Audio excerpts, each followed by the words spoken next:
Hi everyone, my name is Mitch, and today I'm going to be talking to you about the history of tools. So, as with all good speeches, I'm going to start off with a joke. What is an Axe's favorite TV cooking show? You'll have to wait to find out. I got to save the punchline for the end. So, the very first tools were made of simple materials like stone, and they are found in what is now Kenya, and they are 3.3 million years old. Then we move on to worked tools that we see. Those are about 2.6 million years old. And then the very first metal tools, those are only about 9,000 years old. So how do we know all this? Well, the BBC says that the very first tools were simple stone hammers like this. This is a stone hammer. This one's closer to about 1,000 years old, but it is a hammer stone. It would have been used to, break things and probably pound in a steak or something like that. The very first stone hammers, are found in what is now Kenya. That one I just showed you is from northern New Mexico, but those very first hammers are 3.3 million years old.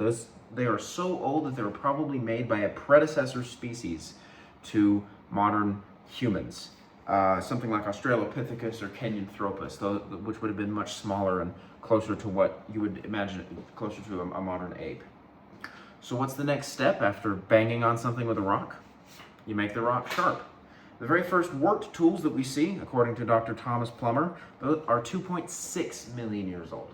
And they were found in what is now Ethiopia. And I have here an example of a worked stone tool. This is an obsidian projectile point off of something like an arrow or a spear. Again, this is about 1,000 years old, and it's from northern New Mexico, but it is a simple worked stone tool.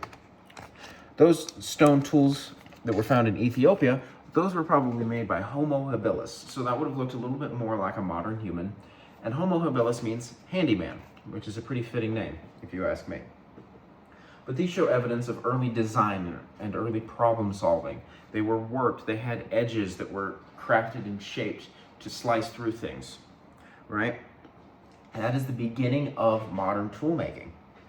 The next major leap in tool technology, for millions of years, we just use slowly refined and improved stone tools.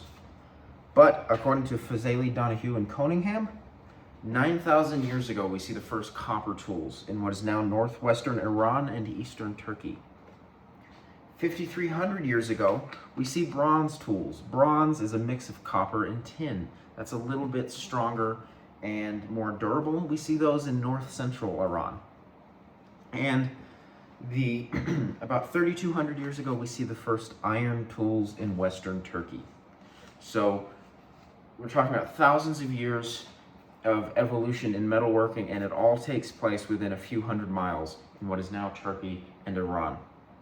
So then we move on to steel tools that we've only started seeing really in the last few hundred years. Like this. This is a simple hammer. It's very recognizable. Anybody would see this and think it's a hammer. But really, how much better does this do its job than this? They're both for banging on things. You can pound in a nail or, break a bone with either one of them. So, to recap, we see the first stone tools 3.3 million years ago. We see the first worked and shaped and built tools 2.6 million years ago. The first metal tools only 9,000 years ago, which we've been talking about millions of years. So 9,000 years is really not all that long at all. But flint and stone tools, or stone and steel tools, like I said, not that different at all. In terms of purpose and effectiveness. So, to conclude, what is an Axe's favorite TV show, cooking show? Chopped. Thank you for watching.